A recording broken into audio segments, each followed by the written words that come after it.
समझने के लिए एक कंडक्टर लेते हैं। सपोज करिए एक कंडक्टर है, तो कंडक्टर के अंदर जो एटम्स होते हैं क्रिस्टलाइन स्ट्रक्चर में एक जगह फिक्स होते हैं, ये मूव करने के लिए फ्री नहीं होते हैं। और इनके बीच जो इलेक्ट्रॉन्स होते हैं, फ्री इलेक्ट्रॉन्स, वह जिग जैग मोशन करते रहते हैं। अब यहाँ पर होता यह है कि जब हम टेम्परेचर इसका इंक्रीज करते हैं, सपोज करिए आपने इसको गर्म करना शुरू कर दिया, तो जब हम इसको हीट करना शुरू करते हैं तो वाइब्रेशनल एनर्जी जो होती है एटम की वो बढ़ जाती है और एटम अपने ही प्लेस पर वाइब्रेट करने लगते हैं। वाइब्रेट करने के कारण इनके बीच का जो स्पेस है वो कम हो जाता है, यानी इस distance between two molecules that is lambda mean free path decrease कर जाता है, जबकि इलेक्ट्रॉनों का जो आरएमएस स्पीड है वह इंक्रीज कर जाता है टेम्परेचर बढ़ाने पर।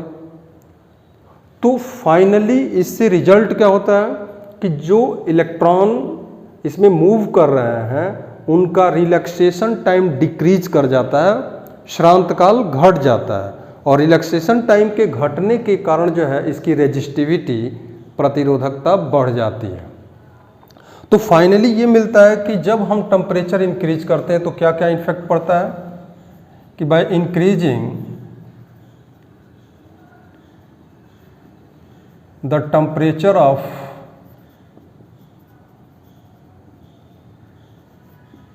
Conductor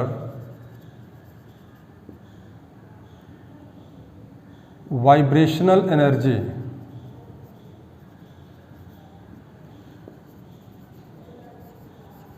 of molecules increased। तो वाइब्रेशनल एनर्जी इंक्रीज कर गया तो इससे क्या हुआ, mean free path lambda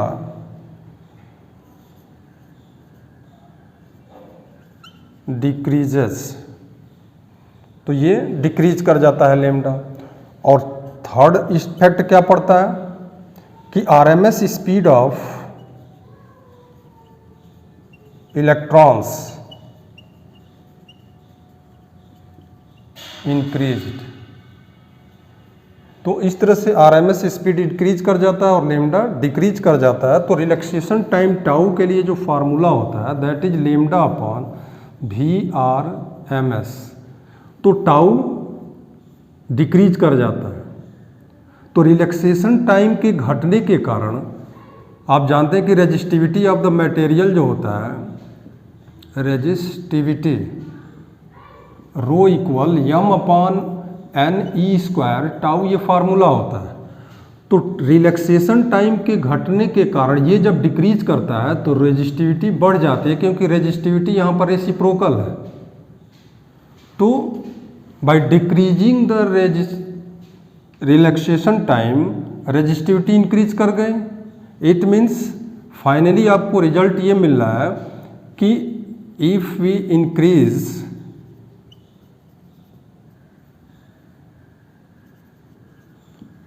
the temperature of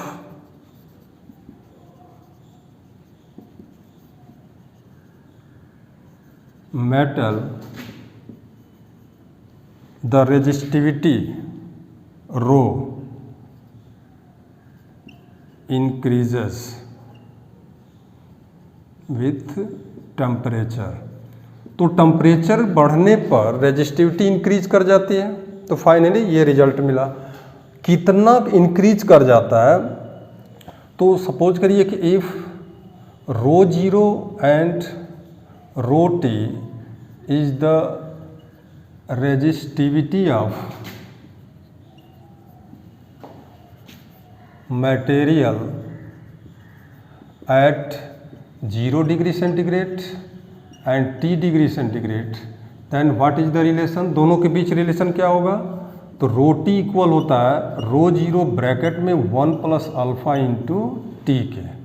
तो ये जो है फार्मूला आपको मिलता है where ρt T degree centigrade पर एट टेम्परेचर T पर रेजिस्टिविटी है, ये 0 डिग्री सेंटीग्रेड पर है, और T जीरो से कितना आप इंक्रीज किए हैं टेम्परेचर में, तो वो T टेम्परेचर को बता रहा है।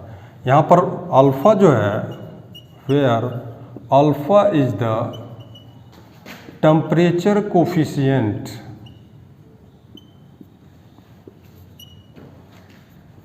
Temperature coefficient of the resistance. और ये जो अल्फ़ा होता है that is depend on metal या मटेरियल। ये मटेरियल पर डिपेंड करता है कि उसका अल्फ़ा कितना है। इस तरीके से रेजिस्टिविटी टेम्परेचर पर इस तरीके से डिपेंड करती है। तो यहाँ से रिलेशन ये मिला है कि resistance of any material that is directly proportional to rho. तो अगर हम रिलेशन निकालें कि T डिग्री सेंटीग्रेड पर रेजिस्टेंस और 0 डिग्री सेंटीग्रेड पर रेजिस्टेंस का रेशियो, तो रो T बाई रो 0 के इक्वल होगा। And what is the value of rho T here, rho 0 bracket में 1 प्लस अल्फ़ा T, तो इसकी वैल्यू यहाँ पुट कर दीजिए। तो रो 0 bracket 1 plus alpha into T divided by rho 0, तो ये दोनों कैंसिल हो जाएंगे और इसको यहाँ ट्रांसफ़र कर दिया जाए तो फाइनली आपको रिलेशन मिलेगा RT इक्वल R0 ब्रैकेट में 1 plus alpha into T। And this is the relation between temperature and resistance. तो जो इक्वेशन 2 है, equation 2 shows that the relation between temperature and resistance, तो ये जो है फाइनली आपको फार्मूला मिल रहा है RT इक्वल R0 ब्रैकेट में 1 प्लस अल्फ़ा इंटू T। जो अल्फ़ा होता है ये डिफरेंट टाइप ऑफ मटेरियल के लिए अलग अलग होता है। फॉर मेटल अगर 3 कैटेगरी में इसको डिवाइड किया जाता है। Case first, for metal alpha is positive. Alpha जो है पॉजिटिव होता है मेटल के लिए, और जब पॉजिटिव होगा तो जैसे जैसे टेम्परेचर आप इंक्रीज करेंगे वैसे वैसे रेजिस्टेंस इंक्रीज करेगा। इसका मतलब in case of metal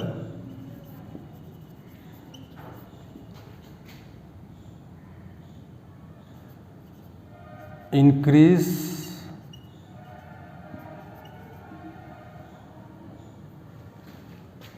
the temperature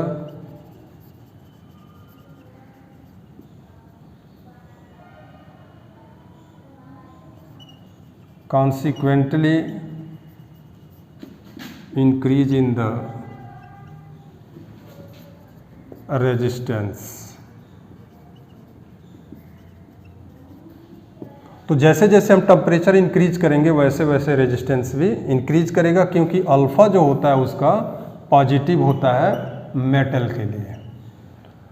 अगर हम इसके बीच ग्राफ प्लॉट करें, अगर टेम्परेचर को x एक्सिस पर डिग्री सेंटीग्रेड में और रेजिस्टेंस को y एक्सिस पर नोट किया जाए तो आपको एक स्ट्रेट लाइन मिलेगा जो y एक्सिस पर कुछ इंटरसेप्ट काटेगा।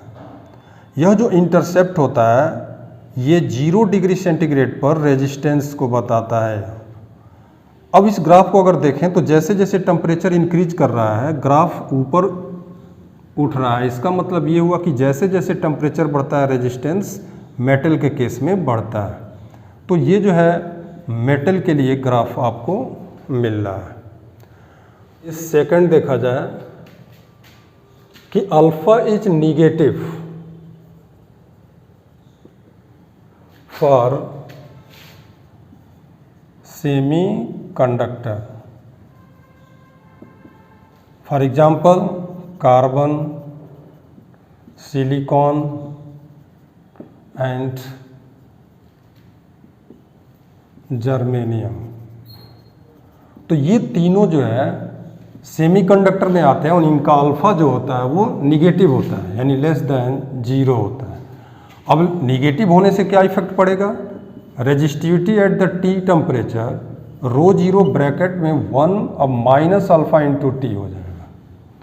अब इस फार्मूले का अगर हम यूज करते हैं तो इस केस में यहाँ पर जैसे जैसे टेम्परेचर इंक्रीज करेगा इनकी रेजिस्टिविटी कम होती जाएगी और रेजिस्टिविटी कम होने से रेजिस्टेंस भी डिक्रीज करेगा। तो आर जीरो ब्रैकेट में 1 माइनस अल्फा टी, आप ये फार्मूला यूज करेंगे। और इसके लिए ग्राफ अगर प्लॉट करते हैं इस केस में तो आपको इस तरह का ग्राफ मिलेगा। इसमें स्ट्रेट लाइन तो आपको मिलेगी जो वाई एक्सिस पर इंटरसेप्ट काट रहा होगा, लेकिन यहाँ पर straight line more than 90 degree का एंगल बनाएगा। अगर इसको ग्राफ प्लॉट करें सेमीकंडक्टर केस में तो temperature on the X axis, resistance at the Y axis.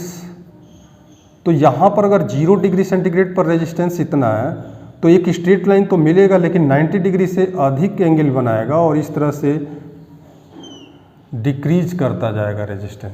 तो जैसे जैसे टेम्परेचर इंक्रीज कर रहा है रेजिस्टेंस इसका कम हो रहा है। इसीलिए यही रीज़न है कि जो सेमीकंडक्टर होते हैं हाई टेम्परेचर पर इनका रेजिस्टेंस कम हो जाता है और ये कंडक्टर बन जाते हैं। इसका मतलब ये हुआ कि सेमीकंडक्टर जो होते हैं नॉर्मल टेम्परेचर पर इंसुलेटर होते हैं, इंसुलेटर होते हैं यानी बैड कंडक्टर, यानी इसे हम करंट फ्लो नहीं कर सकते। लेकिन जब हम टेम्परेचर इंक्रीज कर देते हैं तो एट हाई टेम्परेचर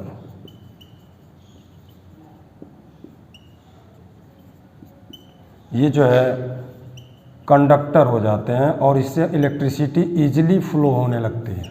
तो हाई टेम्परेचर पर कंडक्टर और नॉर्मल टेम्परेचर पर इंसुलेटर बने रहते हैं, बैड कंडक्टर होते हैं। टाइप के तीसरे में जो आते हैं कुछ ऐसे एलॉय यानी मिश्र धातुएं होती हैं जो कई मेटल को आपस में मिला करके बनाई जाती हैं, जैसे निकेल, क्रोमियम, कार्बन, इन सब का, जिसमें मैग्नीन, नाइक्रोम और कॉन्स्टेंटन 3 स्पेशल एलॉय आते हैं।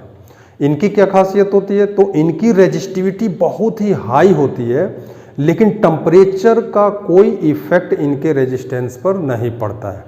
यानी कि हम जैसे जैसे टेम्परेचर इंक्रीज करते जाएंगे इसके रेजिस्टिविटी या रेजिस्टेंस पर कोई असर नहीं पड़ता और कांस्टेंट बना रहता है। इसलिए इन टाइप के एलॉय का यानी मिश्र धातुओं का हम स्टैंडर्ड रेजिस्टेंस बनाते हैं, जो कि हम प्रैक्टिकली पोटेंशियोमीटर वायर में, मीटर ब्रिज के वायर में हम यूज करते हैं। रेजिस्टिविटी अधिक होने की वजह से इनका रेजिस्टेंस इतना हाई होता है कि हम हीटिंग इफेक्ट में भी इसका यूज करते हैं एज ए हीटर में, कॉइल के रूप में। तो थर्ड केस जो है आपका वो है कुछ ऐसे एलॉय, जैसे third case, third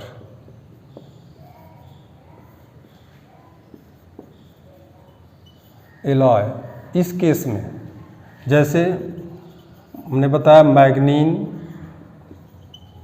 constantan and nichrome,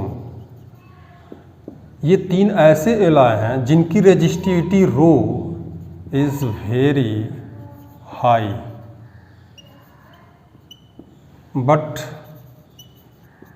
alpha is very low. तो अल्फा इनका इतना कम होता है कि there is no effect of temperature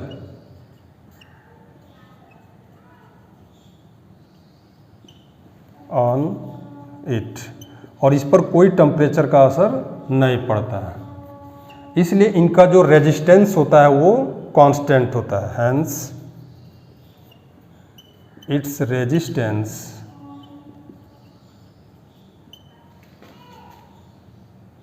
remains constant. तो हमने बताया कि जब रेजिस्टेंस में कोई चेंजिंग नहीं होते तो हम कितने देर तक भी अगर करंट फ्लो करते हैं रेजिस्टेंस बदलता नहीं, इसलिए हम इसका स्टैंडर्ड रेजिस्टेंस के रूप में यूज करते हैं।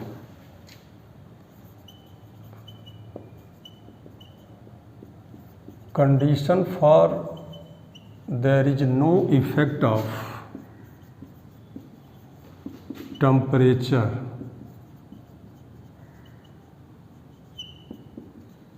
in series combination of two material.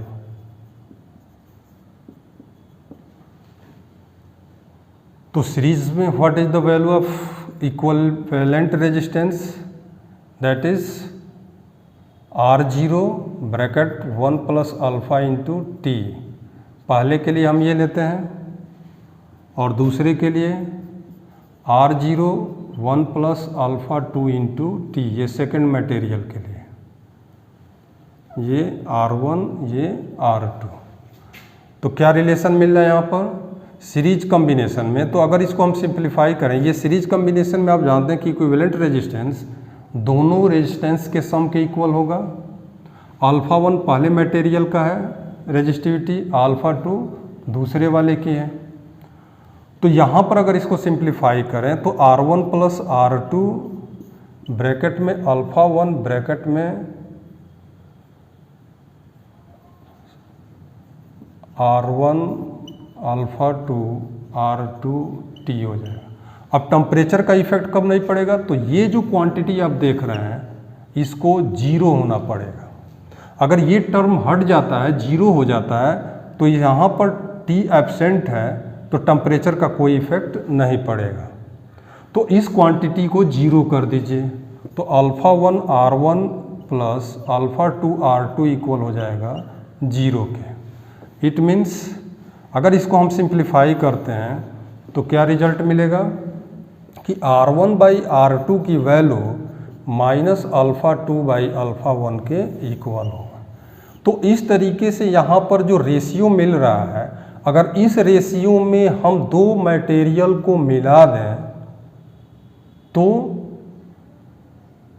Temperature increase करने पर फाइनली इक्विवेलेंट रेजिस्टेंस पर कोई असर नहीं पड़ेगा और टेम्परेचर रेजिस्टेंस कांस्टेंट बना रहेगा। लेकिन इसके लिए कंडीशन क्या होना चाहिए, निगेटिव क्या शो कर रहा है कि एक का अल्फा पॉजिटिव होना चाहिए तो दूसरे का निगेटिव होना चाहिए। यानी एक आपका मेटल लेते हैं तो दूसरा जो है आपका सेमी कंडक्टर होना चाहिए। तो एक मेटल और एक सेमी कंडक्टर ले करके उसको हम सीरीज में अगर जोड़ देते हैं, ये मेटल का और ये सेमी कंडक्टर का,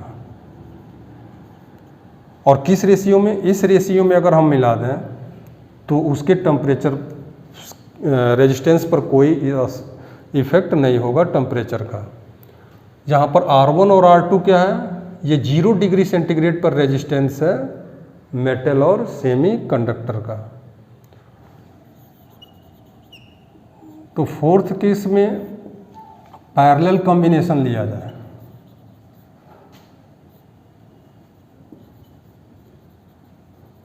पैरेलल कॉम्बिनेशन में एक आप मेटल और एक सेमी कंडक्टर दो आप लेते हैं और इसका रेजिस्टेंस R1 और अल्फा 1, इसका R2 और अल्फा 2 अगर टेम्परेचर कोफिशिएंट है, तो पैरेलल कॉम्बिनेशन में दोनों का रेजिस्टेंस का रेशियो वह किसके इक्वल होना चाहिए, तो अल्फा 1 बाई अल्फा 2 के, यानी सेम रेशियो में, टेम्परेचर कोफिशिएंट के रेशियो में अगर दोनों की रेजिस्टेंस बनी हुई है तो इस केस में there is no effect of temperature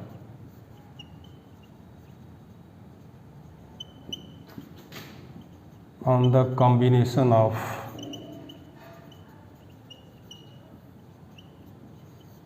two rods। तो दोनों के इक्विवेलेंट रेजिस्टेंस पर टेम्परेचर का कोई असर नहीं पड़ेगा। तो पैरेलल कॉम्बिनेशन के लिए ये है R1 by R2 equal minus alpha 1 by alpha 2। तो जिस रेशियो में ये होगा अल्फा, उसी रेशियो में रेजिस्टेंस भी होना चाहिए। और सीरीज में इसका रेसिप्रोकल हो जाता है।